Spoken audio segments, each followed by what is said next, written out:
Hello everyone, welcome back to the channel. आज हम human physiology का एक बहुत ही इंपॉर्टेंट चैप्टर शुरू करने वाले हैं, breathing and exchange of gases.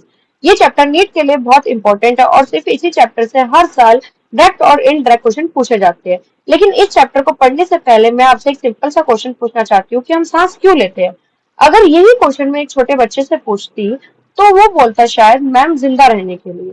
ये आंसर गलत नहीं है, लेकिन बायोलॉजी में हमें रीजन और मैकेनिज्म दोनों समझना होता है। क्या ऑक्सीजन सिर्फ लंग तक जाती है, ब्लड तक कैसे पहुंचती है, सेल तक से ट्रांसपोर्ट होती है, और जो एनर्जी हमारी बॉडी यूज करती है वो बनती कैसे है।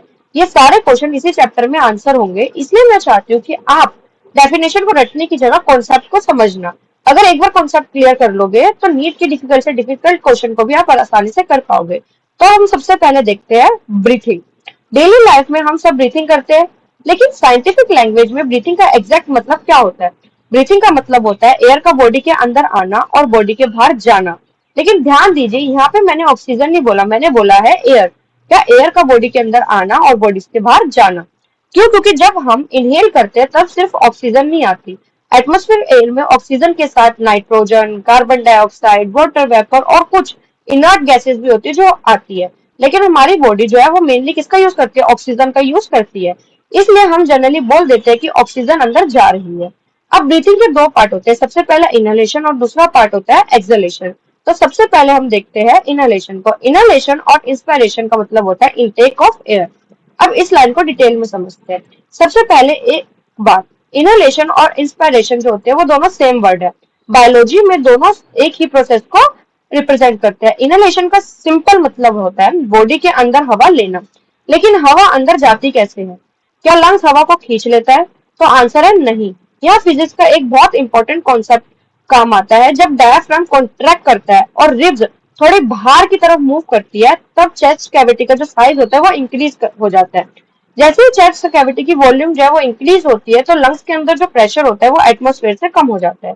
और आप सबने फिजिक्स में पढ़ा है, एयर हमेशा high pressure to low pressure की तरफ मूव करती है। इसलिए एटमॉस्फेयर की हवा ऑटोमेटिकली लंग्स के अंदर जाती है। ये बहुत इंपॉर्टेंट कॉन्सेप्ट है। लंग्स हवा को एक्टिवली पुल नहीं करता, प्रेशर डिफरेंस क्रिएट होता है और हवा ऑटोमेटिकली एंटर करती है। इसी प्रोसेस को हम इनहेलेशन और इंस्पिरेशन कहते हैं। अब हम रियल लाइफ एग्जांपल देखते हैं। इस कॉन्सेप्ट को एक सिरिंज से समझिएगा। जब आप सिरिंज का पिस्टन पीछे की तरफ खींचते हैं तो अंदर खाली स्पेस बन जाती है और हवा ऑटोमेटिकली सिरिंज के अंदर आ जाती है। बिल्कुल इसी प्रिंसिपल पर लंग्स भी काम करते हैं। ये एग्जांपल याद रखोगे तो इनहेलेशन को कभी नहीं भूलोगे आप। अब एक क्वेश्चन है कि हम इनहेल करते ही क्यों है? सिर्फ लंग्स को भरने के लिए? तो आंसर है बिल्कुल नहीं। हम इनहेल इसलिए करते हैं क्योंकि एयर के अंदर ऑक्सीजन होती है। एटमॉस्फेरिक एयर में अप्रोक्सीमेटली 21% ऑक्सीजन होती है। ये ऑक्सीजन को हमारी बॉडी के हर लिविंग सेल के लिए जरूरी है। अगर ऑक्सीजन कुछ मिनट के लिए भी कंप्लीटली बंद हो जाएगी तो जो ब्रेन सेल होता है वो सबसे पहले डैमेज होना शुरू हो जाता है। इसलिए ऑक्सीजन लाइफ के लिए एसेंशियल है, वह बहुत जरूरी है। अब दूसरा पॉइंट आता है एक्सहेलेशन और expiration, means exhaling of air. सबसे पहले ये समझिए, जो एक्सहेलेशन और एक्सपायरेशन है वो भी सेम प्रोसेस है, बस इनकी टर्मिनोलॉजी डिफरेंट है। अब सवाल आता है, हम बॉडी से हवा बाहर क्यों निकालते हैं? क्यों? क्योंकि बॉडी के सेल ऑक्सीजन का यूज करके एनर्जी बनाते हैं। इसी प्रोसेस के बाद एक वेस्ट गैस बनती है। क्या नाम है उसका? Carbon dioxide. अगर कार्बन डाइऑक्साइड कॉन्टिन्यूसली बॉडी के अंदर कलेक्ट होने लगेगी तो जो ब्लड है वो एसिडिक होने लगेगा और बॉडी के नॉर्मल फंक्शन डिस्टर्ब हो जाएंगे। इसलिए कार्बन डाइऑक्साइड को बाहर निकालना बहुत जरूरी है। अब एक्सहेलेशन का मैकेनिज्म समझते हैं। डायफ्राम रिलैक्स करेगा, रेज अपनी ओरिजिनल पोजीशन में आ जाती है और जो चेस्ट कैविटी है उसका वॉल्यूम डिक्रीज हो जाता है। वॉल्यूम कम होने की वजह से अब जो लंग्स के अंदर प्रेशर बढ़ जाता है। अब लंग्स के अंदर का प्रेशर एटमॉस्फेयर से ज्यादा हो जाता है और हवा ऑटोमेटिकली बॉडी से बाहर निकल जाती है। इसी प्रोसेस को हम कहते हैं एक्सहेलेशन, ओके, या एक्सपायरेशन। अब एक और इंटरेस्टिंग बात देखिए, नॉर्मल ब्रीथिंग के दौरान इनहेलेशन एक एक्टिव प्रोसेस है, लेकिन वहीं जो नॉर्मल एक्सहेलेशन एक पैसिव प्रोसेस होता है, क्योंकि जो मसल रिलैक्स करती है और इनहेलेशन में क्या करती है? मसल कॉन्ट्रैक्ट करती है। तो इसलिए जो इनहेलेशन है वो एक्टिव प्रोसेस है और जो एक्सहेलेशन है वो क्या है? Passive process. ये पॉइंट आगे मैकेनिज्म ऑफ ब्रीथिंग चैप्टर में डिटेल में पढ़ेंगे हम। तो अब तक हमने ब्रीथिंग को समझ लिया, लेकिन एक बात नोटिस कीजिए, ब्रीथिंग में सिर्फ हवा लंग्स के अंदर और बाहर जा रही है, अभी तक एनर्जी प्रोड्यूस नहीं हुई, बॉडी की जो सेल को ऑक्सीजन मिली ही नहीं, तो एक्चुअली एनर्जी प्रोडक्शन कहाँ होती है? तो इसी का आंसर देता है अगला टॉपिक, रेस्पिरेशन। अब हमने ब्रीथिंग को डिटेल में समझा, लेकिन एनसीईआरटी अब एक और बहुत इंपॉर्टेंट वर्ड इंट्रोड्यूस करती है, रेस्पिरेशन, और यहीं से स्टूडेंट सबसे ज्यादा कंफ्यूज होते हैं। डेली लाइफ में लोग ब्रीथिंग और रेस्पिरेशन को एक ही चीज समझते हैं, लेकिन बायोलॉजी में ये दोनों बिल्कुल अलग प्रोसेस है। इसलिए सबसे पहले डेफिनेशन पढ़िए। Respiration, breakdown of compound like glucose, amino acid etcetera to produce energy. अब इस लाइन को हम डिटेल में समझते हैं। सबसे पहले वर्ड है ब्रेकडाउन। ब्रेकडाउन का मतलब क्या होता है? किसी कॉम्प्लेक्स मॉलिक्यूल को छोटे छोटे मॉलिक्यूल्स में तोड़ना। लेकिन बॉडी को फूड को तोड़ती ही क्यों है? सोचिए, अगर आपके पास एक एलपीजी सिलेंडर हो, उसके अंदर एनर्जी ऑलरेडी स्टोर होती है, लेकिन जब तक एनर्जी बर्न ही नहीं होगी तब तक एनर्जी यूज नहीं होगी। बिल्कुल इसी तरह फूड के अंदर भी केमिकल एनर्जी स्टोर होती है, लेकिन बॉडी उस एनर्जी को डायरेक्टली यूज नहीं करती। सबसे पहले फूड मॉलिक्यूल्स को ब्रेक डाउन करना पड़ता है, और इसी प्रोसेस को रेस्पिरेशन कहते हैं। अब सबसे पहला एग्जांपल है ग्लूकोज। क्वेश्चन आता है, बॉडी ग्लूकोज को ही इतना इंपॉर्टेंस क्यों देती है? हम रोटी खाते हैं, राइस भी खाते हैं, फ्रूट खाते हैं, शुगर खाते हैं, ये सब डाइजेशन के बाद अल्टीमेटली ग्लूकोज में कन्वर्ट हो जाता है, और ग्लूकोज बॉडी का सबसे फेवरेट फ्यूल है। रेस्पिरेशन के दौरान ग्लूकोज ग्रेजुअली ब्रेक होता है और उसमें स्टोर एनर्जी रिलीज होती है। अब ग्लूकोज के बाद आता है अमीनो एसिड। अब सवाल है, अमीनो एसिड रेस्पिरेशन में क्यों लिखते हैं? अमीनो एसिड प्रोटीन के बिल्डिंग ब्लॉक्स होते हैं, ठीक है। तो नॉर्मली बॉडी जो होती है वो प्रोटीन को एनर्जी के लिए यूज नहीं करती, बॉडी सबसे पहले ग्लूकोज यूज करती है। लेकिन अगर बॉडी में ग्लूकोज अवेलेबल ना हो, जैसे प्रोलॉन्ग फास्टिंग कर सकते थे जब, या स्टारवेशन या सीवियर इलनेस के टाइम, तब बॉडी प्रोटीन को भी ब्रेक डाउन कर सकती है। प्रोटीन ब्रेक होके अमीनो एसिड बनाते हैं, और अमीनो एसिड भी एनर्जी प्रोडक्शन में यूज हो सकते हैं, इसलिए अमीनो एसिड मेंशन करते हैं। अब एक छोटा सा वर्ड लिखा हुआ है ईटीसी, एक्सट्रैक्टर जिसको आप लोग बोलते हैं। अब छोटे सा वर्ड लिखा तो है ईटीसी, स्टूडेंट इस वर्ड को इग्नोर कर देते हैं, लेकिन बायोलॉजी में ईटीसी का मतलब होता है और भी रेस्पिरेटरी सबस्ट्रेट। जैसे हो गया हमारे पास फैट हो गया, अगर ग्लूकोज कम हो जाएगा तो बॉडी फैट को ब्रेक करती है। इसी वजह से फास्टिंग या एक्सरसाइज के टाइम फैट लॉस होता है।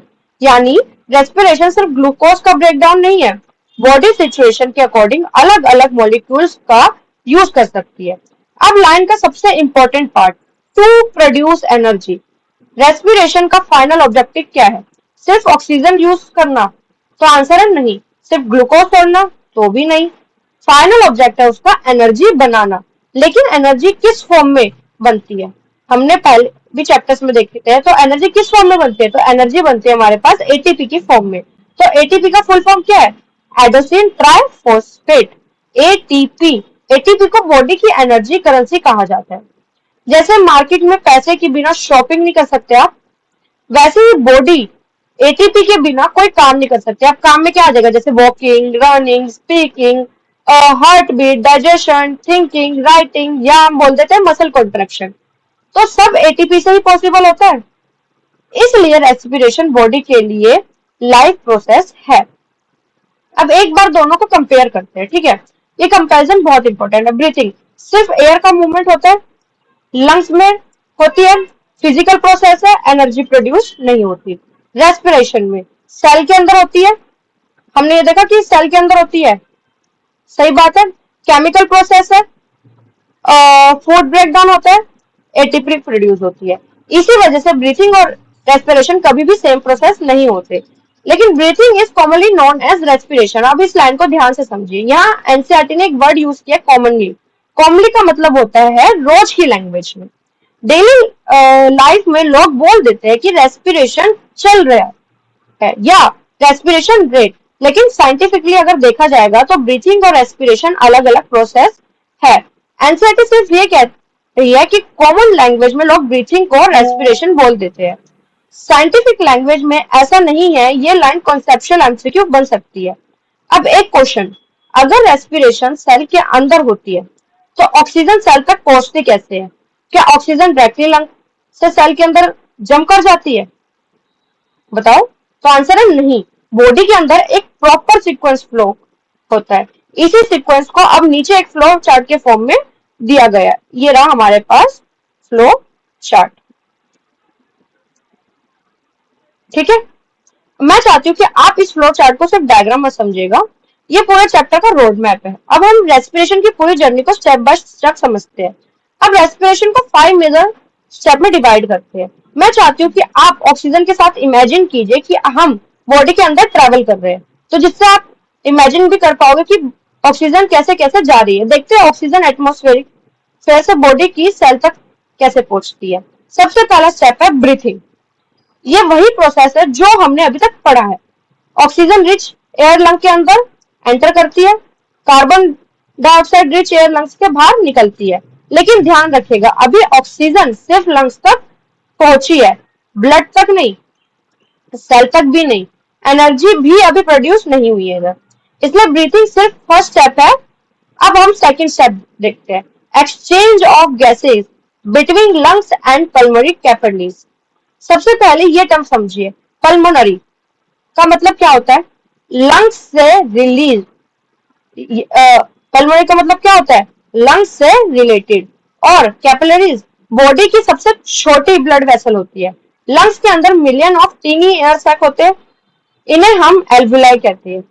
ये एल्वुलाई रेस्पिरेटरी सिस्टम की फंक्शनल यूनिट है। हर एल्वुलस के अराउंड ब्लड कैपिलरी प्रेजेंट होती है। अब यहाँ डिफ्यूजन होता है। एल्वुलाई में ऑक्सीजन ज्यादा होती है, ब्लड में ऑक्सीजन कम होती है। तो ये एक मेन पॉइंट है कि एल्वुलाई में ऑक्सीजन ज्यादा होती है और ब्लड में ऑक्सीजन कम होती है। इसलिए ऑक्सीजन एल्वुलाई से ब्लड में डिफ्यूज हो जाता है।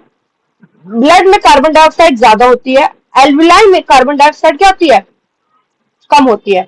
एल्वुलाई में ऑक्सीजन ज्यादा, कार्बन डाइऑक्साइड कम। और ठीक है, इसलिए कार्बन डाइऑक्साइड ब्लड से एल्वुलाई में डिफ्यूज हो जाती है। और इसी प्रोसेस को हम क्या कहते हैं? एक्सटर्नल रेस्पिरेशन कहते हैं। यहाँ एक इंपॉर्टेंट पॉइंट याद रखिएगा, एक्सटर्नल रेस्पिरेशन का मतलब बॉडी के बाहर नहीं होता। एक्सटर्नल रेस्पिरेशन का मतलब होता है गैस एक्सचेंज होना, किसके बीच में? एल्वुलाई एंड पल्मोनरी कैपिलरीज के बीच में। अब हम रेस्पिरेशन को फिर तीसरे स्टेप पर पहुंच गए। ठीक है, अब तक क्या हुआ है देखना, ऑक्सीजन लंग्स के अंदर जा चुकी है, एल्वुलाई से ब्लड में डिफ्यूज हो चुकी है। लेकिन एक बहुत इंपॉर्टेंट क्वेश्चन है, क्या ऑक्सीजन सिर्फ लंग्स में रहकर बॉडी को जिंदा रख सकती है? तो आंसर है बिल्कुल नहीं। हमारी बॉडी के हर एक सेल को ऑक्सीजन चाहिए। ठीक है, ब्रेन की सेल को भी, हार्ट मसल को भी, किडनी को भी, और लिवर को भी, और मसल को भी। ठीक है, अब लंग्स और बॉडी के हर सेल के बीच कनेक्शन कौन बनाएगा बताओ? ब्लड बनाएगा। इसलिए थर्ड स्टेप है ट्रांसपोर्ट ऑफ गैसेस। ब्लड हमारी बॉडी का ट्रांसपोर्ट मीडियम है। जैसे कोरियर कंपनी एक सिटी से दूसरी तक पार्सल पहुंचाते हैं, वैसे ही ब्लड लंग्स से ऑक्सीजन लेकर पूरी बॉडी में डिस्ट्रीब्यूट करते हैं और टिश्यू से कार्बन डाइऑक्साइड लेकर वापस लंग्स तक लाते हैं। अब एक इंपॉर्टेंट क्वेश्चन है मेरा आपसे कि क्या ऑक्सीजन ब्लड में सिर्फ डिसॉल्व होकर ट्रेवल करती है? तो आंसर है नहीं। अगर ऑक्सीजन सिर्फ प्लाज्मा में डिसॉल्व होती तो बॉडी की ऑक्सीजन रिक्वायरमेंट कभी भी कंप्लीट नहीं होती। नेचर ने इसी प्रॉब्लम को सॉल्यूशन दिया है, हीमोग्लोबिन। हीमोग्लोबिन एक रेस्पिरेटरी पिगमेंट है जो कि रेड ब्लड सेल के अंदर प्रेजेंट होता है। किसके अंदर प्रेजेंट होता है हीमोग्लोबिन? रेड ब्लड सेल के अंदर। इसी हीमोग्लोबिन की वजह से ब्लड का जो कलर होता है वो रेड होता है। अगर हीमोग्लोबिन मॉलिक्यूल ऑक्सीजन के मॉलिक्यूल से बाइंड करता है, जब ब्लड लंग्स में होता है तो हीमोग्लोबिन ऑक्सीजन से बाइंड करके ऑक्सी हीमोग्लोबिन बनाता है। ठीक है, और जब ये ब्लड टिश्यू तक पहुंचता है तो ऑक्सीजन रिलीज कर देता है। इसी तरह ऑक्सीजन सेफली लंग्स से बॉडी के हर टिश्यू तक पहुंच जाती है। इसी तरह कार्बन डाइऑक्साइड भी टिश्यू से ब्लड में जाती है और ब्लड यूज लंग्स तक लेकर आता है। अब चैप्टर के आगे डिटेल में पढ़ेंगे कि ऑक्सीजन और कार्बन डाइऑक्साइड एग्जैक्टली किन फॉर्म में ट्रांसपोर्ट होते हैं। फिलहाल फ्लो समझना इंपॉर्टेंट है। मैं आपसे एक क्वेश्चन पूछती हूँ, अगर किसी पर्सन का हीमोग्लोबिन लेवल बहुत कम हो जाएगा तो सबसे पहले क्या प्रॉब्लम होगी अकॉर्डिंग टू यू? आप मेरे को कमेंट में बताना। तो बॉडी में ऑक्सीजन ट्रांसपोर्ट कम हो जाएगी। इसी वजह से हमें क्या हो सकता है, अनीमिया हो सकता है। तो अनीमिया वाले पेशेंट को वीकनेस, फटीग और जल्दी थकान फील होती है। ये रीजन है कि डॉक्टर हीमोग्लोबिन टेस्ट को इतना इंपॉर्टेंट देते हैं। अब ब्लड ऑक्सीजन को लेकर पूरी बॉडी में ट्रेवल कर चुका है, लेकिन ऑक्सीजन का फाइनल डेस्टिनेशन ब्लड नहीं है, उसे सेल के अंदर जाना है।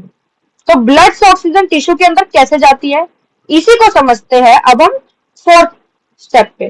तो एनसीईआरटी लिखते हैं exchange of gases between systematic capillaries and tissue, और ब्रैकेट में लिखा हुआ देखना इंटरनल इंस्पायरेशन। सबसे पहले दो नए वर्ड समझते हैं। सिस्टमेटिक कैपिलरीज का मतलब क्या होता है, वो ब्लड कैपिलरीज होती है जो बॉडी के डिफरेंट ऑर्गन और टिश्यू में प्रेजेंट होती है। लंग्स के पास जो कैपिलरी होती है उन्हें पल्मोनरी कैपिलरी कहते हैं, और बाकी बॉडी में जो कैपिलरी होती है उन्हें हम सिस्टमेटिक कैपिलरी कहते हैं। अब ब्लड ऑक्सीजन लेकर टिश्यू तक पहुंच गया। अब फिर से वही रूल अप्लाई होगा, क्या, diffusion. Cell continuously oxygen use कर रही होती है, इसलिए टिश्यू के अंदर ऑक्सीजन की जो कंसंट्रेशन होती है ब्लड से कम हो जाती है। और जो ब्लड होता है ऑक्सीजन की, और जो ब्लड में क्या होता है, जैसे हमने अभी देखा कि टिश्यू के अंदर तो ऑक्सीजन की कंसंट्रेशन ब्लड से कम हो जाती है, लेकिन अगर ब्लड में ऑक्सीजन की कंसंट्रेशन देखें तो वो ज्यादा हो जाती है। तो इसका रिजल्ट ये है कि ऑक्सीजन ब्लड से टिश्यू के अंदर डिफ्यूज हो जाती है। अब हम अपोजिट डायरेक्शन देखिएगा। सेल कॉन्टिन्यूसली रेस्पिरेशन कर रही होती है, रेस्पिरेशन के दौरान कार्बन डाइऑक्साइड प्रोड्यूस होती है, इसलिए टिश्यू में कार्बन डाइऑक्साइड की कंसंट्रेशन ब्लड से ज्यादा होती है। अभी हमने क्या देखा था, जो ऑक्सीजन की कंसंट्रेशन ब्लड में कम होती है टिश्यू में, लेकिन कार्बन डाइऑक्साइड की कंसंट्रेशन ज्यादा होती है टिश्यू में, ठीक है, ब्लड से। कार्बन डाइऑक्साइड टिश्यू से ब्लड में डिफ्यूज हो जाती है, यानी यहाँ भी दोनों गैसेज अपोजिट डायरेक्शन में मूव कर रही है। इसी प्रोसेस को इंटरनल रेस्पिरेशन कहते हैं। स्टूडेंट्स एक बहुत कॉमन मिस्टेक करते हैं, इंटरनल रेस्पिरेशन लंग्स के लेवल पर होती है और एल्वुलाई और पल्मोनरी कैपिलरीज के बीच होती है, और जो इंटरनल रेस्पिरेशन होती है वो बॉडी टिश्यू के लेवल पर होती है, सिस्टमेटिक कैपिलरीज और टिश्यू सेल के बीच में होती है। ये दोनों टर्म कभी कंफ्यूज मत कीजिएगा, ठीक है। अब ऑक्सीजन फाइनली ब्लड से टिश्यू के अंदर पहुंच चुका है, लेकिन ऑक्सीजन का असली काम अभी भी कंप्लीट नहीं हुआ। ऑक्सीजन सिर्फ सेल के अंदर जाने के लिए नहीं है, उसका मेन पर्पस है एनर्जी बनाना, और ये प्रोसेस होता है रेस्पिरेशन का लास्ट स्टेप, ठीक है। अब हम रेस्पिरेशन के सबसे इंपॉर्टेंट और फाइनल स्टेप पर आ गए हैं, सेलुलर रेस्पिरेशन। अब ऑक्सीजन टिश्यू सेल के अंदर आ चुकी है। सेल के अंदर एक ऑर्गेनेली होती है जिसको हम क्या कहते हैं, माइटोकॉन्ड्रिया। आप सबने सुना होगा mitochondria is the power house of the cell. ये बायोलॉजी के स्टूडेंट के लिए मेन लाइन है, mitochondria is the power house of the cell. लेकिन जो पावर हाउस क्यों कहते हैं इसे, क्योंकि इसकी जो ऑर्गेनेली के अंदर मैक्सिमम एटीपी प्रोड्यूस होती है, या ऑक्सीजन और ग्लूकोज कहीं एंजाइमेटिक रिएक्शन के थ्रू रिएक्ट करते हैं, तो रिजल्ट में क्या बनता है, एनर्जी बनती है। एनर्जी हमने अभी क्या बोली थी ऊपर, एटीपी। वाटर बनता है, और क्या बनता है, कार्बन डाइऑक्साइड, और यही कार्बन डाइऑक्साइड फिर टिश्यू से ब्लड में आती है। ब्लड उस लंग्स तक लेकर जाते हैं, और लंग उस एक्सहेलेशन के थ्रू बॉडी से बाहर निकलती जाती है। यानी जो कार्बन डाइऑक्साइड है हम बाहर निकालते हैं, वो इसी सेलुलर रेस्पिरेशन का वेस्ट प्रोडक्ट होती है, ठीक है।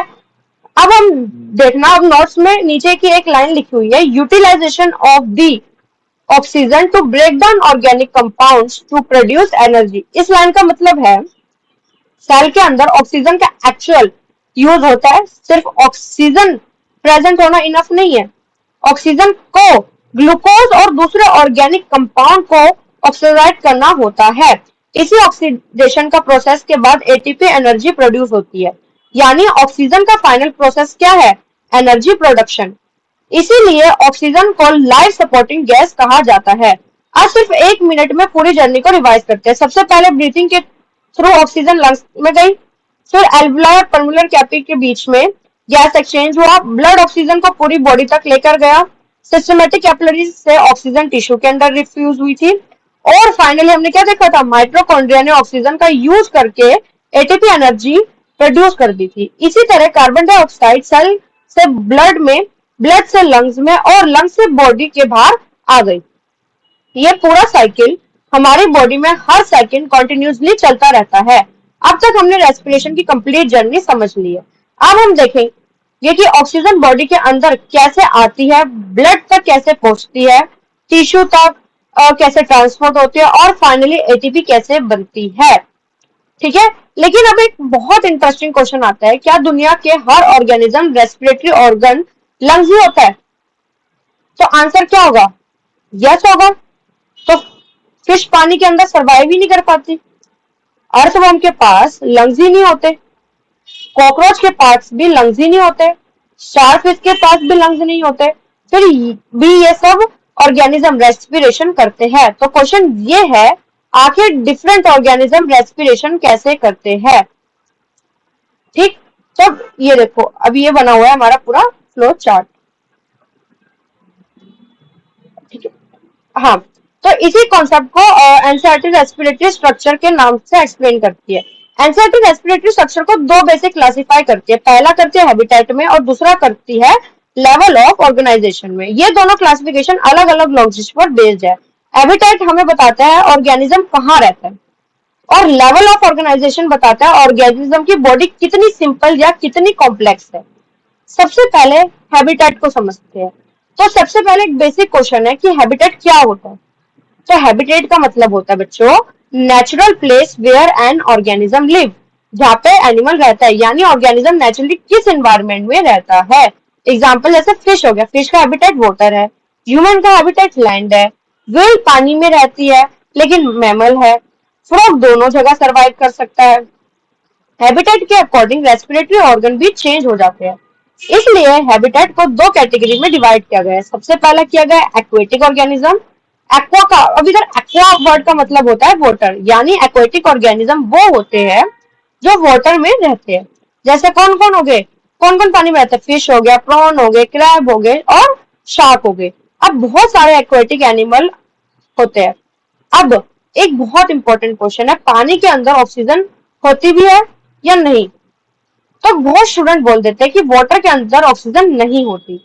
ये स्टेटमेंट बिल्कुल ही गलत है। वाटर के अंदर ऑक्सीजन डिसॉल्व फॉर्म में प्रेजेंट होती है, इसे हम डिसॉल्व्ड ऑक्सीजन कहते हैं। एक्वेटिक ऑर्गेनिज्म इसी डिसॉल्व ऑक्सीजन को यूज करते हैं। ठीक है, अब नोट्स लिखते हैं, यूजेस गिल्स फॉर रेस्पिरेशन। ठीक है, तो क्वेश्चन आता है फिश लंग्स क्यों यूज नहीं करती? तो अब इसका रीजन समझते हैं। हमारे लंग्स हवा से ऑक्सीजन लेने के लिए बने हैं, लेकिन वाटर में ऑक्सीजन की कंसंट्रेशन एटमॉस्फेयर के कंपैरिजन में बहुत कम होती है। अगर फिश लंग्स यूज करेगी तो उसे सफिशिएंट ऑक्सीजन नहीं मिलेगी। इसलिए जो एवोल्यूशन ने फिश को कैसे बनाया, एक सिंपल रेस्पिरेटरी ऑर्गन दिया है, जिसको हम क्या बोलते हैं? फिश के पास कौन सा रेस्पिरेटरी ऑर्गन है? गिल्स। गिल्स बहुत पतले और फेदर लाइक स्ट्रक्चर होते हैं, इनके अंदर ब्लड कैपिलरीज का डेंस नेटवर्क होता है। जब फिश अपने माउथ खोलकर वाटर अंदर लेती है तो वाटर गिल के ऊपर मतलब ऊपर के पास करता है। वाटर में डिजोल्व ऑक्सीजन गिल्स के थिन मेम्ब्रेन क्रॉस कर कहा जाता है? ब्लड में डिफ्यूज हो जाता है और कार्बन डाइऑक्साइड जो है वो ब्लड से वाटर में डिफ्यूज हो जाती है। ये प्रोसेस कॉन्टिन्यूसली चलता रहता है। तो अब एक है क्वेश्चन आपसे कि फिश को कॉन्टिन्यूसली माउथ ओपन क्लोज करते हुए क्यों देखते हैं कि वो कॉन्टिन्यूसली माउथ को ओपन कर रही है, क्लोज कर रही है? क्योंकि जो गिल्स होते हैं तभी एफिशिएंटली काम करते हैं जब उनके ऊपर कॉन्टिन्यूसली फ्रेश वाटर फ्लो करता है। अगर वो फ्रेश वाटर फ्लो नहीं करेगा तो कैसे एफिशिएंटली काम करेगी? तो जितना ज्यादा वाटर फ्लो होगा उतना ही ज्यादा डिजोल्व ऑक्सीजन अवेलेबल होगी। इसी वजह से फिश कॉन्टिन्यूसली वाटर को गिल्स के अक्रॉस सर्कुलेट करती रहती है। अब नोन एज ब्रैंकियल रेस्पिरेशन, अब ये वर्ड याद कैसे रखें? ब्रैंकिया का क्या मतलब होता है? गिल्स। इसलिए गिल्स के थ्रू होने वाली रेस्पिरेशन को हम क्या कहते हैं? ब्रैंकियल रेस्पिरेशन कहते हैं। ये डेफिनेशन बहुत इंपॉर्टेंट है, एग्जाम में डायरेक्ट स्टेटमेंट आ सकती है, respiration through gills is called branchial respiration. तो आंसर हो जाएगा यस। अब हैबिटेट की दूसरी कैटेगरी है टेरिशियल ऑर्गेनिज्म। अब टेरा का क्या मतलब होता है? लैंड, यानी टेरिशियल ऑर्गेनिज्म वो होते हैं जो लैंड पर रहते हैं। जैसे एग्जांपल कौन हो गए? Human, cow, dog, lion, tiger, elephant या होर्स। ये ऑर्गेनिज्म पानी से ऑक्सीजन ऑब्जर्व नहीं करते, ये डायरेक्टली एटमॉस्फेयर से ऑक्सीजन लेते हैं। एनसीईआरटी लिखते हैं uses lungs for respiration. Lungs एक हाईली स्पेशलाइज्ड रेस्पिरेटरी ऑर्गन है। इनका सबसे इंपॉर्टेंट फंक्शन क्या है? एटमॉस्फेरिक एयर को रिसीव करना और ऑक्सीजन और कार्बन डाइऑक्साइड का एक्सचेंज एफिशिएंटली करना। ह्यूमन लंग्स के अंदर लगभग 300 करोड़ मतलब 300 मिलियन एल्वुलाई प्रेजेंट होती है। ये एल्वुलाई टोटल सरफेस एरिया को बहुत ज्यादा इंक्रीज कर देती है। जितना ज्यादा सरफेस एरिया उतनी ही एफिशिएंट गैस एक्सचेंज होगा। इसी वजह से जो मैमल्स का रेस्पिरेटरी सिस्टम होता है और एक्वेटिक के कंपैरिजन में काफी एफिशिएंट माना जाता है। अब नोट्स में लिखा हुआ है नोन एज पल्मोनरी रेस्पिरेशन। अब पल्मो का मतलब क्या होता है? पल्मो एक लैटिन वर्ड है और इसका मतलब होता है लंग्स। इसलिए लंग्स के थ्रू होने वाली रेस्पिरेशन को हम क्या कहते हैं? Pulmonary respiration. अभी हमने देखा था गिल से थ्रू होने वाली रेस्पिरेशन को क्या कहते हैं? कमेंट में बताना। और लंग्स के थ्रू होने वाली को क्या कहते हैं? पल्मोनरी रेस्पिरेशन कहते हैं। अब एक मतलब हम एक सिंपल कंपैरिजन याद रखना आप, गिल्स के लिए ब्रैंकियल रेस्पिरेशन और लंग्स के लिए पल्मोनरी रेस्पिरेशन। ये कंपैरिजन नोट्स के लिए बहुत इंपॉर्टेंट है और नीट के लिए भी, या आप बोर्ड दे रहे हो उसके लिए भी। अगर एग्जाम में पूछा जाए फिश किस टाइप की रेस्पिरेशन करती है तो आंसर क्या होगा?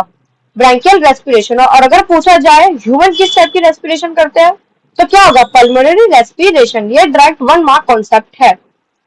अब हमने हैबिटेट के बेसिस पर रेस्पिरेटरी स्ट्रक्चर को समझ लिया, लेकिन एनसीईआरटी एक और इंटरेस्टिंग क्लासिफिकेशन देती है, लेवल ऑफ ऑर्गेनाइजेशन। यहाँ रेस्पिरेटरी ऑर्गेनिज्म की बॉडी कॉम्प्लेक्सिटी के अकॉर्डिंग चेंज होते हैं और यही एवोल्यूशन का कॉन्सेप्ट समझने के लिए बहुत इंपॉर्टेंट सेक्शन है। अब तक हमने रेस्पिरेटरी स्ट्रक्चर को हैबिटेट के बेसिस पर क्लासिफाई किया, लेकिन सिर्फ हैबिटेट ही रेस्पिरेटरी ऑर्गन डिसाइड नहीं करता। एक और बहुत इंपॉर्टेंट कॉन्सेप्ट है लेवल ऑफ ऑर्गेनाइजेशन। सबसे पहले ये टर्म समझते हैं, लेवल ऑफ ऑर्गेनाइजेशन का मतलब होता है कि क्या है?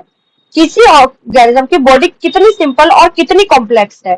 अगर ऑर्गेनिज्म बहुत सिंपल है तो उसके पास स्पेशलाइज्ड रेस्पिरेटरी ऑर्गन की जरूरत नहीं होती, लेकिन जैसे जैसे एवोल्यूशन हुआ ऑर्गेनिज्म की बॉडी कॉम्प्लेक्स होती गई, बॉडी साइज बढ़ता गया, सेल के नंबर जो है वो बढ़ने लगे और फिर सिंपल डिफ्यूजन इनफ नहीं रहा। इसी वजह से नेचर ने स्पेशलाइज्ड रेस्पिरेटरी ऑर्गन डेवलप किया। अब एनसीईआरटी इसी एवोल्यूशन को एग्जांपल के थ्रू एक्सप्लेन करती है, इसलिए इस सीक्वेंस को ध्यान से समझिए। ठीक है, मैं पेज एक बार नीचे कर देती हूँ आपके लिए।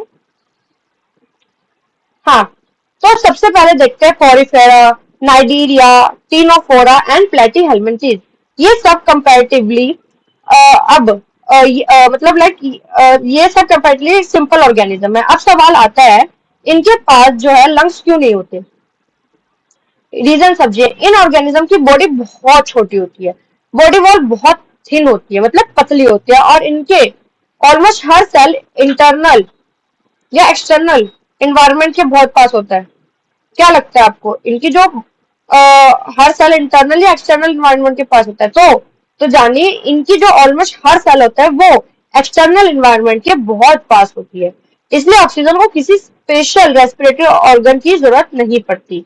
एटमॉस्फेयर या सराउंडिंग वाटर से ऑक्सीजन डायरेक्टली बॉडी सरफेस के थ्रू अंडर डिफ्यूज हो जाती है और कार्बन डाइऑक्साइड बॉडी सरफेस से बाहर डिफ्यूज हो जाती है। इसी प्रोसेस को हम क्या कहते हैं? सिंपल डिफ्यूजन कहते हैं। अब एक क्वेश्चन है मेरा आपसे, सिंपल डिफ्यूजन ह्यूमन में सफिशिएंट क्यों नहीं है लेकिन स्पॉन्ज या हाइड्रा में सफिशिएंट है? तो रीजन अगर आपको पता है तो कमेंट में बताना। अब मैं इसको एक्सप्लेन करती हूँ। तो surface area to volume ratio देखते हैं। ये कॉन्सेप्ट बहुत इंपॉर्टेंट है। जब ऑर्गेनिज्म छोटा होता है तो उसका सरफेस एरिया उसके वॉल्यूम के कंपैरिजन में बहुत ज्यादा होता है, इसलिए ऑक्सीजन इजिली हर सेल तक पहुंच जाती है। लेकिन जैसे बॉडी का साइज जो होता है वो इंक्रीज होता है, वैसे ही जो इंटरनल सेल होते हैं वो बॉडी सरफेस से बहुत दूर चली जाती है। अब डिफ्यूजन इतने लॉन्ग डिस्टेंस कवर नहीं कर पाता है, इसी वजह से जो स्पेशलाइज्ड रेस्पिरेटरी ऑर्गन की जरूरत पड़ती है। ये कॉन्सेप्ट एवोल्यूशन का फाउंडेशन है।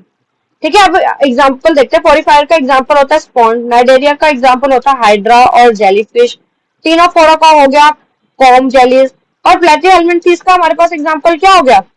अगर आपने एनिमल किंगडम पढ़ा तो आप मुझे बता सकते हैं। तो इसका एग्जांपल हो गया प्लेनेरिया एंड लीवर फ्लूक। अब इन सब में रेस्पिरेशन सिर्फ बॉडी सरफेस के थ्रू डिफ्यूजन से होती है। कोई लंग्स नहीं, कोई गिल्स नहीं, कोई ट्रैकिया नहीं। अब एवोल्यूशन में बॉडी और कॉम्प्लेक्स होने लगी। अब हम आते हैं आर्थ्रोपोड्स पे। ये एनिमल किंगडम का सबसे बड़ा फाइलम है। और इंटरेस्टिंग बात यह है कि आर्थ्रोपोड में एक ही रेस्पिरेटरी ऑर्गन नहीं होता। Different arthropod different respiratory structure use करते हैं। इसलिए एनसीईआरटी आर्थ्रोपोड्स को सेपरेटली मेंशन करती है। सबसे पहले इंसेक्ट जैसे कॉकरोच हो गया, ग्रास होपर हो गया, हनी बी। तो क्वेश्चन आता है, क्या इंसेक्ट के लंग्स होते हैं? तो आंसर है बिल्कुल नहीं।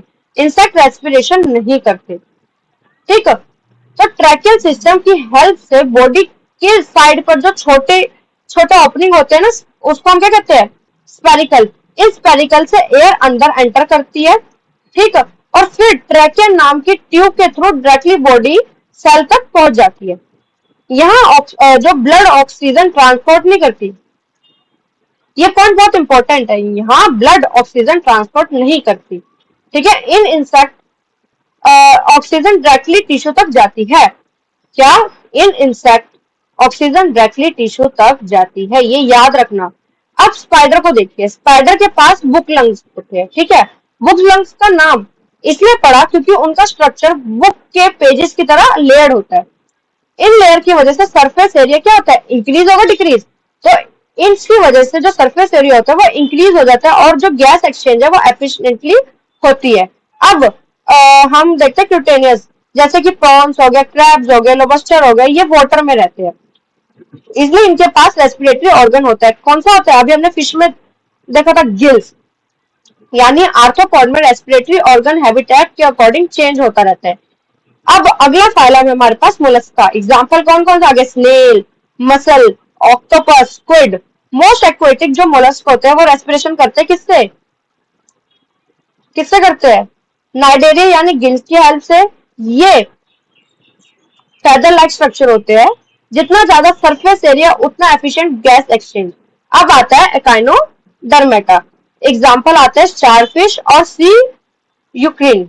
इनके पास लंग्स या गिल जैसे स्पेशलाइज्ड ऑर्गन नहीं होते। ये रेस्पिरेशन करते हैं ट्यूब फीट और किससे? डर्मल ब्रैंकाई से थ्रू।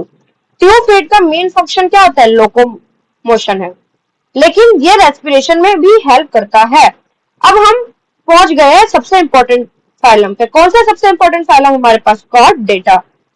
हम ह्यूमन भी इसी फाइलम के मेंबर है। अब यह रेस्पिरेटरी ऑर्गन हैबिटेट के अकॉर्डिंग चेंज होता रहता है, इसलिए एनसीईआरटी कॉर्डेटा को डिटेल में मेंशन करती है। एनिमल किंगडम में हमने पढ़ा था। स्पाइसेस यानी फिशेस, रेस्पिरेटरी ऑर्गन कौन सा हो गया? गिल्स हो गया रेस्पिरेशन के लिए। Branchial respiration. अब एम्फीबियंस को देखिए अगर हम, तो एग्जांपल क्या आ गया? फ्रॉग आ गया, टॉड आ गया। एम्फीबियंस की जो लाइफ दो एनवायरमेंट में होती है, इसलिए इनके रेस्पिरेटरी जो ऑर्गन होते हैं वो भी लाइफ स्टेजेस के अकॉर्डिंग चेंज होते रहते हैं। जैसे लार्वा यानी जो टेडपोल हो गया वो गिल्स के थ्रू करता है, और एडल्ट फ्रॉग किसके थ्रू करता है? स्किन और लंग्स के थ्रू। इसी वजह से जो फ्रॉग्स को मॉइस्ट इन्वायरमेंट पसंद होता है। ड्राई स्किन होने पर स्किन रेस्पिरेशन इफेक्ट हो जाती है। हम देखते हैं रेप्टाइल्स। रेप्टाइल्स में क्या आ गया? स्नेक आ गया, लिजर्ड आ गया, क्रोकोडाइल आ गया। ये कंप्लीट ट्रैकियल ऑर्गेनाइज है। रेस्पिरेटरी ऑर्गन इसका क्या है? लंग्स। स्किन ड्राई और कैक्टनाइज होती है, इसलिए स्किन रेस्पिरेशन नहीं होती। बर्ड में लंग्स के साथ साथ एयर सैक्स भी प्रेजेंट होते हैं। Air sacs directly gas exchange नहीं करते। ठीक है, ये लंग्स को कंटिन्यूसली फ्रेश एयर सप्लाई करने में हेल्प करते हैं। इसी वजह से जो बर्ड का रेस्पिरेटरी सिस्टम होता है वो मैमल से भी ज्यादा क्या होता है? एफिशिएंट होता है, और इसी वजह से जो बर्ड है वो हाई एल्टीट्यूड पर भी फ्लाई कर पाती है। अब आता है मैमल्स पर। हम ह्यूमन मैमल्स है। Respiratory organ highly developed lungs है हमारे पास। ह्यूमन लंग्स के अंदर मिलियन ऑफ एल्वेलाई प्रेजेंट होते हैं। ये एल्वेलाई गैस एक्सचेंज के लिए इमेरस सरफेस एरिया प्रोवाइड करते हैं। इसी वजह से मैमल्स का रेस्पिरेटरी सिस्टम हाईली क्या माना जाता है? एफिशिएंट माना जाता है। तो अब एक बार पूरा कॉन्सेप्ट रिवाइज करते हैं।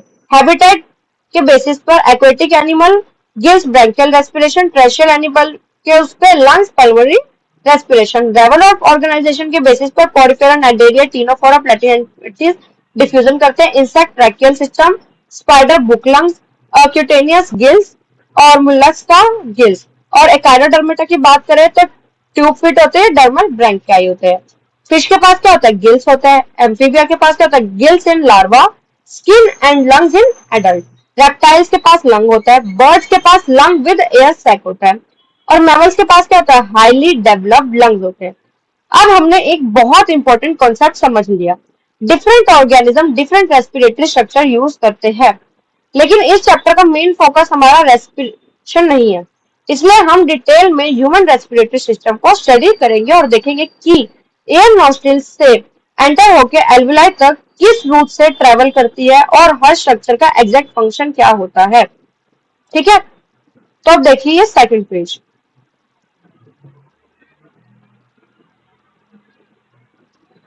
एक सेकंड। यस, तो अब तक हमने ये समझ लिया कि अलग अलग ऑर्गेनिज्म अलग अलग रेस्पिरेटरी ऑर्गन यूज करते हैं, लेकिन एनसीईआरटी के पर्सपेक्टिव से हमारे मेन फोकस है ह्यूमन रेस्पिरेटरी सिस्टम। अब हम डिटेल में देखेंगे कि जब हम एक सांस लेते हैं तो हवा नोज से एंटर करके एल्विलाई तक किस रूट से ट्रेवल करती है। सिर्फ रूट ही नहीं बल्कि हर स्ट्रक्चर का फंक्शन भी समझेंगे। ये टॉपिक बहुत इंपॉर्टेंट है क्योंकि इसी फाउंडेशन पर आगे mechanism of breathing gases, exchange of transport of gases base है। मैं चाहती हूँ कि आप इस पूरे पाथवे को एक जर्नी की तरह इमेजिन करिएगा। जैसे हमने अभी ऑक्सीजन जब पढ़ रहे थे जब किया था ना, अब इसको भी करिएगा। आज हम ऑक्सीजन के साथ ट्रैवल करेंगे। सबसे पहले एक बार पूरा पाथवे देख लेते हैं। एयर एंटर कैसे करेगी, एक्सटर्नल नॉस्ट्रिल, नेजल पैसेज, फिर इंटरनल नॉस्ट्रिल्स, फिर फेरेंस, फिर लैरिंग्स, फिर ट्रैकिया, फिर primary bronchi, secondary bronchi, tertiary bronchi और ब्रोंक्यूल्स, एंड फिर आता है टर्मिनल ब्रोंक्यूल्स, रेस्पिरेटरी ब्रोंक्यूल्स और एल्वियोलर डक्ट, और लास्ट में आता है हमारे पास एल्वियोलाई, और फाइनली यही गैस एक्सचेंज कंप्लीट होगा। अब हम एक एक स्ट्रक्चर को डिटेल में समझते हैं। ठीक है, रेस्पिरेटरी सिस्टम का सबसे पहला स्ट्रक्चर है हमारे पास एक्सटर्नल नॉस्ट्रिल, जिन्हें हम एक्सटर्नल नेरिस भी कहते हैं। सबसे पहले टर्मिनोलॉजी समझिए। नेरिस, नेरिस का मतलब होता है ओपनिंग, यानी जो ओपनिंग हमने नोज से बाहर दिखाई देती है उन्हें हम एक्सटर्नल नेरिस कहते हैं। यह रेस्पिरेटरी ट्रैक्ट के एंट्रेंस गेट है। जब भी हम इनहेल करते हैं एयर सबसे पहले एक्सटर्नल नोस्ट्रिल से बॉडी के अंदर एंटर करती है। और अब एक इम्पोर्टेंट क्वेश्चन है कि बॉडी ने माउथ की बजाय नोज को प्राइमरी एंट्री क्यों बनाया। रीजन बहुत इंटरेस्टिंग है। नोज सिर्फ एयर को अंदर नहीं भेजती, ये एयर को प्रिपेयर भी करती है। अब वो प्रिपेयर कैसे करेगी, इसलिए नॉर्मल ब्रीथिंग हमेशा नोज से करनी चाहिए। अब फंक्शन देखते हैं कि एक्सटर्नल नॉस्ट्रिल के, जो एक्सटर्नल नॉस्ट्रिल होती है उसके अंदर छोटे छोटे हेयर होते हैं, इन्हें हम नेजल हेयर कहते हैं। इनका काम क्या है, बड़े डस्ट पार्टिकल जैसे पोलन हो गया और इंसेक्ट को फर्टिलाइज करना। ठीक है, यानी पहले फर्टिलाइजर यहीं से स्टार्ट हो जाती है। ठीक है, अब जो एयर बॉडी के अंदर आ चुकी है लेकिन अभी भी ये सिर्फ एंट्रेंस पे है। अब इसी रेस्पिरेटरी ट्रैक के अलग अलग पार्ट में जाना है हमें। तो अब देखते हैं नेजल चैम्बर। अब एयर एंटर करती है नेजल चैम्बर के थ्रू, जिससे नेजल कैविटी भी कहते हैं हम। ठीक है, ये सिर्फ एक खाली स्पेस नहीं है, ये रेस्पिरेटरी सिस्टम का बहुत इंपॉर्टेंट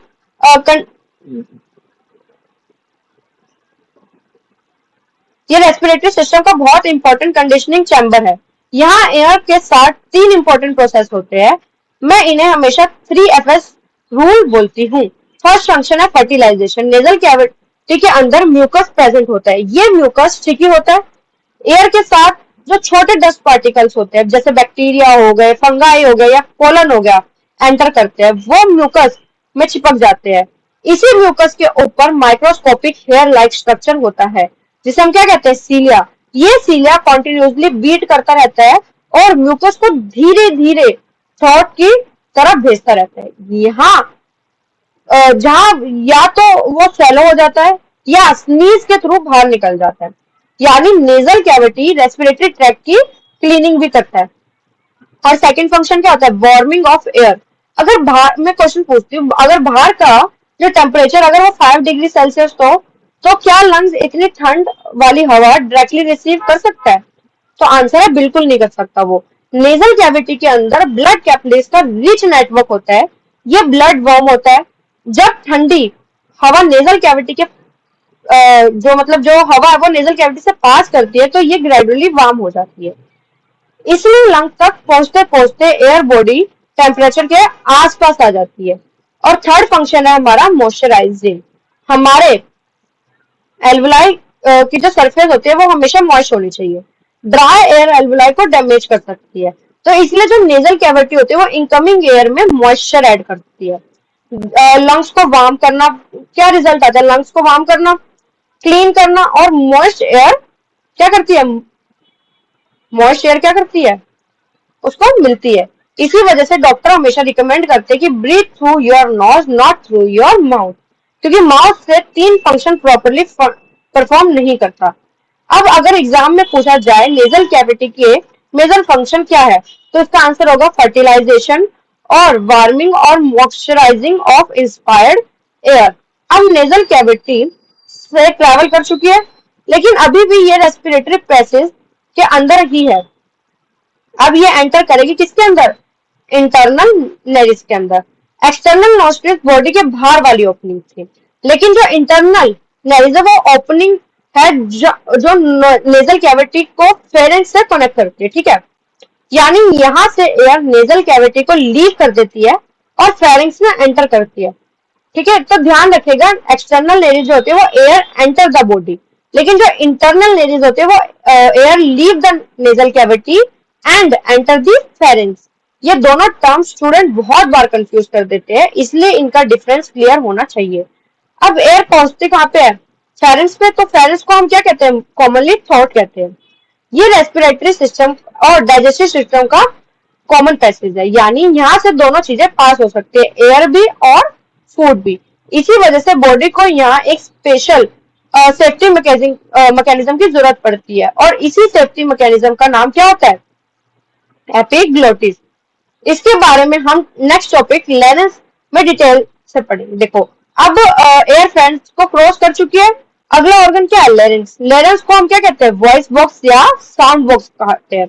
सबसे पहला क्वेश्चन, लेरेंस को वॉइस बॉक्स को क्यों कहा जाता है? क्या लंग साउंड प्रोड्यूस करती है? क्या लंग साउंड प्रोड्यूस करती है? नहीं। क्या टंग साउंड प्रोड्यूस करती है? नहीं। एक्चुअल साउंड प्रोडक्शन का ऑर्गन है लेरिंग्स, इसलिए इसका दूसरा नाम है वॉइस बॉक्स। सबसे पहले इसका लोकेशन समझते हैं। और लैरिंक्स जो है वो फेरेंक्स और ट्रैकिया के बीच में प्रेजेंट होती है। किसके बीच में होती है अगर पूछा जाए? लैरिंक्स जो फेरेंक्स और ट्रैकिया के बीच में, यानी जब एयर फेरेंक्स से नीचे जाती है और तो सबसे पहले लैरिंक्स के पास करती है और उसके बाद ट्रैकिया में एंटर करती है। इसलिए लैरिंक्स जो है वो रेस्पिरेटरी ट्रैक का एक कनेक्टिंग ऑर्गन भी है। अब लिखा हुआ है कि हर has vocal cord for sound production. अब सबसे पहले समझते हैं वोकल कॉर्ड क्या होता है। लैरिंक्स के अंदर दो इलास्टिक फोल्ड प्रेजेंट होते हैं, इन्हें हम वोकल कॉर्ड या वोकल फोल्ड्स कहते हैं। ये मसल और कनेक्टिव टिश्यू से मिलकर बना होता है। अब क्वेश्चन है, साउंड बनती कैसे है? ठीक है, हम जो बोल रहे हैं वॉइस बॉक्स है, साउंड बॉक्स है, साउंड बनती कैसे है? जब हम नॉर्मली सांस लेते हैं तो एयर क्वाइटली वोकल कॉर्ड के बीच के पास हो जाती है, लेकिन जब हम बोलना शुरू करते हैं तो वोकल कॉर्ड एक दूसरे के पास आ जाता है। अब लंग्स से आने वाली एयर इन कॉर्ड को वाइब्रेट करती है और वाइब्रेशन से साउंड प्रोड्यूस होती है। यह बिल्कुल गिटार की स्ट्रिंग की तरह काम करता है। जब स्ट्रिंग वाइब्रेट करती है तब साउंड बनती है, वैसे ही वोकल कॉर्ड वाइब्रेट करता है और वॉइस प्रोड्यूस होती है। एक इंटरेस्टिंग क्वेश्चन है कि मेल की वॉइस हैवी और फीमेल की वॉइस कंपैरेटिवली थिन क्यों होती है? तो रीजन है प्यूबर्टी के बाद मेल्स में टेस्टोस्टेरोन हार्मोन की वजह से जो लैरिंक्स है वो इनलार्ज हो जाता है, वोकल कॉर्ड भी लंबे और मोटे हो जाते हैं। Longer vocal cord shallow vibration करते हैं और स्लो वाइब्रेशन का मतलब है लो फ्रीक्वेंसी साउंड, और इसी वजह से मेल वॉइस हैवी होती है। फीमेल में जो वोकल कॉर्ड होता है वो रिलेटिवली छोटा होता है, इसलिए वाइब्रेशन फास्ट होगी, जितना छोटा उतनी वाइब्रेशन ज्यादा होगी, और जो वॉइस होती है वो कंपैरेटिवली हाई पिच पे होती है। इसी इन्लार्जमेंट की वजह से जो नेक में एक प्रोजेक्शन दिखाई देता है, इसे हम एडम सेपल कहते हैं। जैसे ना आपने वॉइस में देखा होगा यहाँ पे ना ऐसे मोटा मोटा हो जाता है, उसको हम कहते हैं एडम सेपल। ये एक्चुअली थायराइड कार्टिलेज का प्रोमिनेंट पार्ट होता है। मेल्स में ज्यादा विजिबल होता है और फीमेल्स में कंपैरेटिवली कम विजिबल होता है। अब सेकंड पॉइंट है, it is made up of cartilage. अब क्वेश्चन आता है कार्टिलेज क्या होता है? ठीक है, तो कार्टिलेज एक tough but flexible connective tissue होती है। ये बोन जितना हार्ड नहीं होती, लेकिन सॉफ्ट टिश्यू से काफी स्ट्रांग होता है। अब एक क्वेश्चन है, नेचर ने लैरिंक्स को बोन से क्यों नहीं बनाया? तो आपको आंसर पता है तो कमेंट में बताना, वरना सुनो रीजन। हमें नेक को कंटिन्यूसली मूव करना पड़ता है, टॉकिंग, स्वेलिंग, ब्रीथिंग। अगर लैरिंक्स बोन का होता तो मूवमेंट डिफिकल्ट हो जाती और इंजरी का रिस्क भी क्या हो जाता, बढ़ जाता। इसलिए जो कार्टिलेज होता है वो बेस्ट मटेरियल है, स्ट्रॉन्ग भी है, फ्लेक्सिबल भी है। अब एक बहुत इंपॉर्टेंट कार्टिलेज का नाम क्या है? एपिग्लोटिस। ये नीट का फेवरेट टॉपिक है। सबसे पहले नाम समझिए, एपी का क्या मतलब होगा? अबव। एपी मतलब ऊपर, अबव ग्लोटिस के ऊपर। रिप्रेजेंट फ्लैग को बोलते हैं एपिग्लोटिस।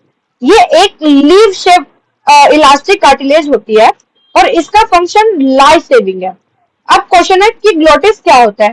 ठीक है, अभी हमने देखा ना कि हम सब पार्ट्स को समझेंगे कि ग्लोटिस क्या होता है। अब ग्लोटिस को अलग ऑर्गन नहीं होता। Glottis is the opening of trachea, यानी जिस ओपनिंग से एयर ट्रैकिया के अंदर एंटर करती है उसी ओपनिंग से ग्लोटिस कहा जाता है। अब लिखा हुआ है glottis is equal to opening of trachea. ये डेफिनेशन डायरेक्टली याद रखिएगा। अब फंक्शन ऑफ एपिग्लोटिस देखते हैं। अब सबसे इंपॉर्टेंट कॉन्सेप्ट, जब हम नॉर्मल ब्रीथिंग करते हैं तो एपिग्लोटिस जो है वो ओपन रहती है ताकि एयर इजिली ट्रैकिया में एंटर कर सके। लेकिन जब हम फूड शैलो करते हैं तो बॉडी ऑटोमेटिकली एपिग्लोटिस को नीचे फोल्ड कर देती है। ये बिल्कुल एक लिड की तरह बिहेव करता है। लिड क्या होता है? ढक्कन। ये ढक्कन की तरह काम करती है और ग्लोटिस को कंप्लीटली कवर कर देती है। रिजल्ट क्या है इसका? अब फूड ट्रैकिया में एंटर नहीं करता, फूड ईसोफेगस में चला जाता है। ये एक इनवॉलेंटरी प्रोटेक्टिव रिफ्लेक्स है, हमें कॉन्सिक्वेंटली कुछ नहीं करना पड़ता। अब एक इंटरेस्टिंग सिचुएशन इमेजिन कीजिए, अगर एपिग्लोटिस क्लोज ही नहीं हुआ तो क्या होगा? तो फूड गलती से ट्रैकिया में एंटर कर जाएगा और हमें सडनली जोर जोर से खांसी आएगी। इसलिए बोलते हैं कि food went into the wrong pipe. ठीक है, एक्चुअली फूड रॉन्ग पाइप में नहीं जाता, फूड टेम्परेली ट्रैकिया की ओपनिंग में एंटर कर जाता है और body immediately coughing reflex start करती है। जैसे हम बोलते हैं ना खांसी आनी शुरू होगी, इसी वजह से, ताकि फूड पार्टिकल बाहर आ सके दोबारा। और ये कफ एक्चुअली एक प्रोटेक्टिव मैकेनिज्म है।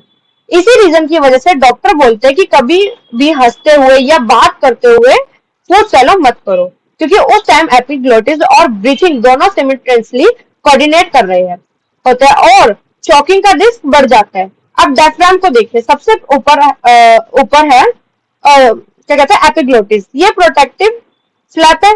उसके नीचे क्या है? लैरिंक्स यानी वोकल कॉर्ड प्रेजेंट होता है। उसके नीचे ग्लोटिस यानी ट्रैकिया की ओपनिंग और सबसे नीचे C shaped cartilaginous ring start हो रहा है। ये एक्चुअली ट्रैकिया का बिगिनिंग है। अब एयर सेफली लैरिंक्स को क्रॉस कर चुकी है और एपिग्लोटिस ने इंश्योर कर दिया कि जो फूड है हमारे पास वो रेस्पिरेटरी ट्रैकिया में एंटर ना करे। अब ऑक्सीजन एक लंबी ट्यूब में एंटर करेगी। इसी ट्यूब को हम कहते हैं ट्रैकिया यानी विंड पाइप। सबसे पहले समझते हैं कि ट्रैकिया को विंड पाइप क्यों कहते हैं। विंड का मतलब होता है एयर और पाइप का मतलब होता है ट्यूब, यानी ट्रैकिया एक ऐसी ट्यूब है जो एयर को लैरिंक्स से लंग तक लेकर जाती है। इसके प्राइमरी फंक्शन है, जैसे हमारे पास हो गया एयर कंडीशन हो गया। तो ध्यान रखिए ट्रैकिया के अंदर गैस एक्सचेंज नहीं होती, ये सिर्फ एक कंडक्टिंग पैसेज है। गैस एक्सचेंज बाद में एल्विलाई में होगा। अब ट्रैकिया के स्ट्रक्चर को समझते हैं। एडल्ट ह्यूमन में ट्रैकिया की लेंथ अप्रोक्सीमेटली होती है 10 to 12 सेंटीमीटर और डायमीटर लगभग होता है 2 to 2.5 सेंटीमीटर। ये नेक से स्टार्ट होती है, चेस्ट के अंदर डिसेंड करती है और फाइनली दो प्राइमरी ब्रोंकियो में डिवाइड हो जाती है। अंदर की साइड से trachea pseudostratified ciliated columnar epithelium से लिंक्ड होता है। ठीक है, यह स्ट्रक्चर ऑर्गेनाइजेशन में पढ़ोगे। ये लाइनिंग म्यूकस भी प्रोड्यूस करती है और क्या प्रोड्यूस करती है? सीले भी प्रेजेंट होता है। अब सवाल आता है ये म्यूकस और सीले का काम क्या है? हम जो एयर इनहेल करते हैं उसके साथ सिर्फ ऑक्सीजन ही नहीं आती, उसके साथ डस्ट, बैक्टीरिया, वायरस या स्मोक पार्टिकल भी आ सकते हैं। ट्रैकिया की लाइनिंग म्यूकस प्रोड्यूस करती है, ये म्यूकस इन पार्टिकल को ट्रैप कर लेता है। अब सीलिया कॉन्टिन्यूसली अपवर्ड बीट करती रहती है, ये ट्रैप पार्टिकल को धीरे धीरे टॉट की तरफ पुश करती है। वहां से या तो हम उन्हें स्वेलो कर लेते हैं या कफ के थ्रू बाहर निकाल देते हैं। इसी मैकेनिज्म को हम म्यूकोसिलरी एक्सेलरेटर कहते हैं। ये रेस्पिरेटरी सिस्टम का नेचुरल क्लीनिंग मैकेनिज्म है। अब सबसे इंपॉर्टेंट पॉइंट, इनकम्प्लीट सी शेप कार्टिलेजिनस लिंक। सबसे पहला क्वेश्चन, ट्रैकिया को लिंक की जरूरत क्यों पड़ती है? इमेजिन कीजिए अगर ट्रैकिया सिर्फ सॉफ्ट टिश्यू की बनी होती, जब भी हम इनहेल करते तो नेगेटिव प्रेशर क्रिएट होता और ट्रैकिया क्या करती, कोलैप्स हो सकती थी। और इसी प्रॉब्लम को प्रिवेंट करने के लिए ट्रैकिया के around 16 to 20 C shaped cartilaginous link present होती है और ये लिंक ट्रैकिया को सपोर्ट देती है और एयरवे को हमेशा ओपन रखती है। इसी वजह से इनहेल और एक्सहेल दोनों इजिली हो पाता है। अब सबसे इंपॉर्टेंट क्वेश्चन है, नेचर ने कंप्लीट सर्कुलर रिंग क्यों नहीं बनाई, सी शेप्ड ही क्यों बनाई? तो इसका आंसर नेक्स्ट पॉइंट में दिया है। अब लिखा हुआ है incomplete dorsally due to the presence of oesophagus dorsally. इस लाइन को डिटेल में समझते हैं। अब सबसे पहले एनाटॉमी देखते हैं। ट्रैकिया बॉडी के इंटीरियर साइड पर होती है और उसके बिल्कुल पीछे क्या होता है, ईसोफेगस होता है। ईसोफेगस फूड कैरिंग ट्यूब है। अब इमेजिन करिए हम जब हम फूड swallow करते हैं तो स्पेशली कोई बड़ा food bolus to oesophagus temporary expand हो जाता है। अगर ट्रैकिया के कार्टिलेजेस लिंक कंप्लीट सर्कल के होते तो जो हमारा ईसोफेगस है वो एक्सपेंड ही नहीं कर पाता और जो स्वेलिंग डिफिकल्ट हो जाती है हमें कि हम swallow ही नहीं कर पाते कोई बड़े पार्टिकल को। इसलिए कार्टिलेज जो रिंग होती है वो पोस्टीरियर साइड से ओपन होती है और इंटीरियर साइड से क्या होती है, रिंग से बनी होती है। ये सी शेप बनाती है। अब देखते हैं जब फूड इसोफेगस से पास करता है तो पोस्टीरियर वॉल थोड़ी स्ट्रेच हो जाती है और स्वेलिंग जो हम कंफर्टेबली हो जाती है। यानी ये कंप्लीट डिजाइन नेचर का ब्रिलियंट इंजीनियरिंग एग्जांपल है। एक ही अरेंजमेंट से एयरवे भी ओपन रहता है और फूड भी इजीली पास हो जाता है। पोस्टीरियर ओपन पार्ट कंप्लीटली खाली नहीं होता, यहाँ एक स्मूथ मसल होती है जिसे हम क्या कहते हैं, टैक्लिस मसल कहते हैं। ये मसल कफिंग के टाइम ट्रैकिया का डायमीटर थोड़ा कम कर देती है।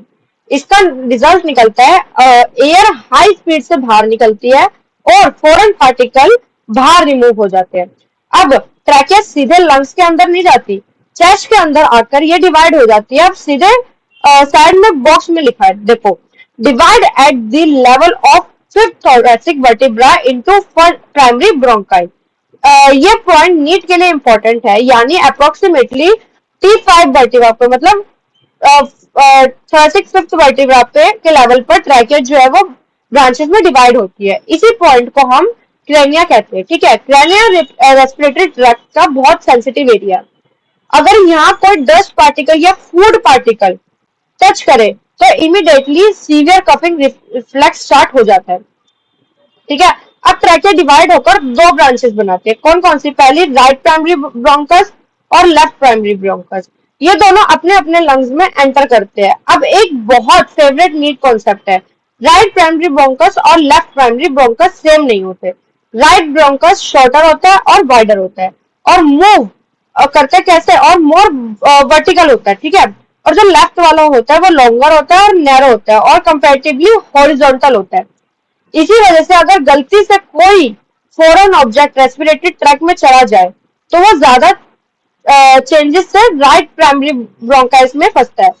ठीक है, ये डायरेक्ट क्लिनिकल क्वेश्चन बनता है, मतलब नीट में इतना इंपॉर्टेंट नहीं है, आप समझने के लिए इसको देख सकते हो। अब प्राइमरी ब्रोंकाई लंग्स के अंदर जाकर और डिवाइड होता है। इनसे बनता क्या है, सेकेंडरी ब्रोंकाई।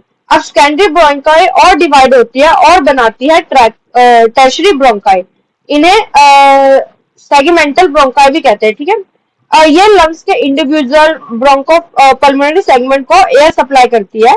अब यहाँ एक पैटर्न समझिए, जैसे ट्री का ट्रंक ब्रांचेस में डिवाइड होता है ना, वैसे ही रेस्पिरेटरी ट्रैक्ट जो होता है वो कॉन्टिन्यूसली ब्रांचिंग करती रहती है। हर ब्रांचिंग के बाद ट्यूब पतली होती जाती है, मतलब जितनी जितनी ब्रांचिंग होती है उतनी ट्यूब पतली होती जाएगी और टर्फल सरफेस एरिया इंक्रीज हो जाता है। ये जो फ्यूचर गैस एक्सचेंज को एफिशिएंट बनाता है। अब नोट्स में एक ब्रैकेट बना हुआ है, अब उसमें लिखा हुआ है सपोर्टेड बाय कार्टिलेजिनस लिंक। ये बहुत इंपॉर्टेंट पॉइंट है, ध्यान रखिए। Trachea, primary bronchi, secondary bronchi and tertiary bronchi, इन सब में कार्टिलेज सपोर्ट प्रेजेंट होता है। इसी वजह से ये कोलैप्स नहीं होते, लेकिन जैसे जैसे ब्रांचिंग आगे बढ़ती है कार्टिलेज ग्रेजुअली डिसअपियर होने लगते हैं और ब्रोंक्यूल्स में कार्टिलेज बिल्कुल एब्सेंट हो जाते हैं। ये पॉइंट हम अलग पॉइंट में डिटेल में पढ़ेंगे, ठीक है। अब तक हमने देखा कि ट्रैकिया प्राइमरी ब्रोंकाई में डिवाइड हुई, प्राइमरी ब्रोंकाई सेकेंडरी में, सेकेंडरी टर्शरी ब्रोंकाई में, लेकिन ब्रांचिंग यही नहीं रुकती। टर्शरी ब्रोंकाई और छोटे ब्रांचेस बनाती है जिन्हें हम ब्रोंक्यूल्स कहते हैं। सबसे पहले आता है इनिशियल ब्रोंक्यूल्स। ब्रोंक्यूल्स का डायमीटर ब्रोंकाई से काफी कम होता है, क्योंकि अभी मैंने बोला जैसे जैसे ब्रांचेस बढ़ेगी डायमीटर क्या होता जाएगा, कम। तो ब्रोंक्यूल्स उसी का पार्ट है, तो ब्रोंक्यूल्स का डायमीटर क्या होगा, कम। यह एक इंपॉर्टेंट स्ट्रक्चरल चेंज होता है। जैसे जैसे एयर में छोटी होती जाती है कार्टिलेज भी ग्रेजुअली कम होता जाता है, लेकिन इनिशियल ब्रोंक्यूल्स तक थोड़ा बहुत कार्टिलेजिनस स्पॉट मिल सकता है। इसका मेन फंक्शन है एयर को लंग्स के डीपर पार्ट तक कंडक्ट करना, मतलब अंदर तक पहुंचाना। यहाँ अभी भी गैस एक्सचेंज नहीं होता, ये सिर्फ कंडक्टिंग पैसेज है, अभी भी गैस एक्सचेंज नहीं हुआ है, याद रखिएगा। अब इनिशियल ब्रोंकाइल और डिवाइड होकर बनाती है टर्मिनल ब्रोंक्यूल्स। अब नोट्स में स्पेशली रेड कलर से लिखा हुआ है नो रिंग्स। इसका मतलब क्या है, यहाँ कार्टिलेजिनस कंप्लीटली एब्सेंट होता है।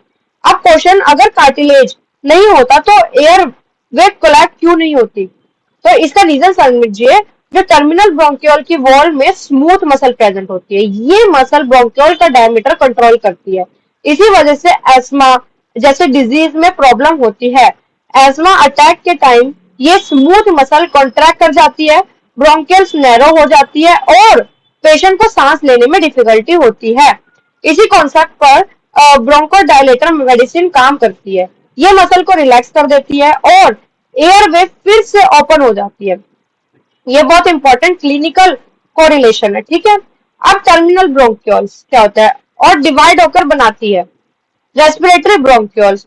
अब नोट्स में एक नोट लिखा है, नोट इन एनसीईआरटी। इसका मतलब ये है स्ट्रक्चर स्टैंडर्ड एनसीईआरटी टेक्स्ट में डिटेल में नहीं मेंशन है, लेकिन कॉन्सेप्ट समझाने यूजफुल है। तो अब तक जितना भी स्ट्रक्चर हमने पढ़ा उनका मेन फंक्शन सिर्फ एयर कंडक्ट करना था, लेकिन रेस्पिरेटरी ब्रोंक्यूल्स से एक इंपॉर्टेंट चेंज स्टार्ट होता है। यहाँ से गैस एक्सचेंज की बिगिनिंग हो सकती है, ठीक है, क्योंकि इनकी वॉल्स पर कुछ एल्वुलाई अपीयर होना स्टार्ट हो जाते हैं, यानी कंडक्टिंग जोन धीरे धीरे रेस्पिरेटरी जोन में कन्वर्ट होना शुरू हो जाता है।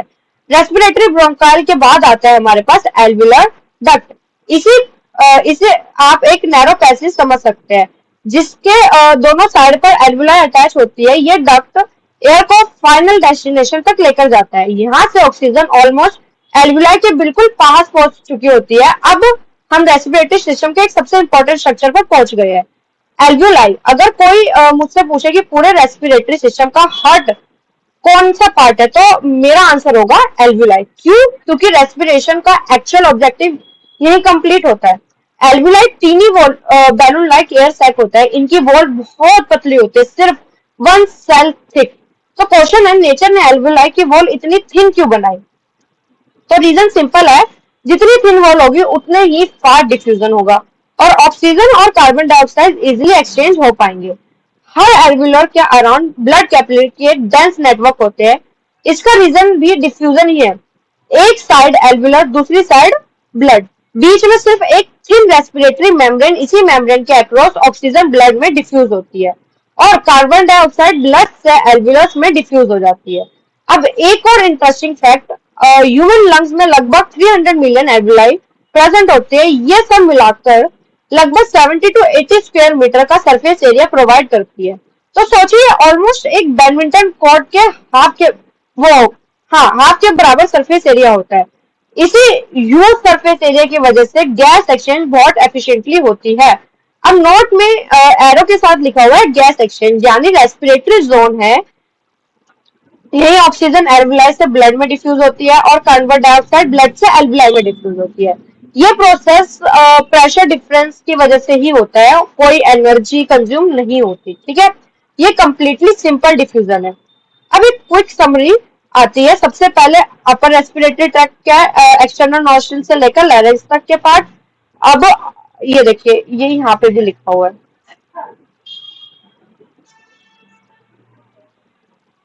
ठीक। हाँ, अपर रेस्पिरेटरी ट्रैक्ट कहलाता है, यानी external nostril, nasal cavity, external nares, pharynx, larynx. ये सब अपर रेस्पिरेटरी ट्रैक के पार्ट है। अब ट्रैकिया से लेकर एल्विलाई तक का पूरा पाथवे लोअर रेस्पिरेटरी ट्रैक कहलाता है, यानी trachea, bronchi, bronchioles, alveoli duct और एल्विलाई। एक और इम्पोर्टेंट समरी है, कार्टिलेज प्रेजेंट होते हैं ट्रैकिया में, प्राइमरी ब्रोंकाई में, सेकेंडरी ब्रोंकाई में और टर्शरी ब्रोंकाई तक। जैसे जैसे एयरवे छोटी होती जाती है, कार्टिलेज डिसअपियर हो जाते हैं terminal bronchioles, respiratory bronchioles, alveoli duct और एल्विलाई में। और कार्टिलेज जो है वो एब्सेंट होते हैं कहाँ पे, ये स्टेटमेंट डायरेक्ट एमसीक्यू बन सकती है। अब लिखा हुआ है respiratory zone, site of gas exchange. तो कंडक्टिंग जोन और रेस्पिरेटरी जोन में डिफरेंस क्या है? जो कंडक्टिंग जोन है सिर्फ एयर को कैरी करता है, लेकिन जो रेस्पिरेटरी जोन है वो गैस किसको करेगा, गैस एक्सचेंज करता है।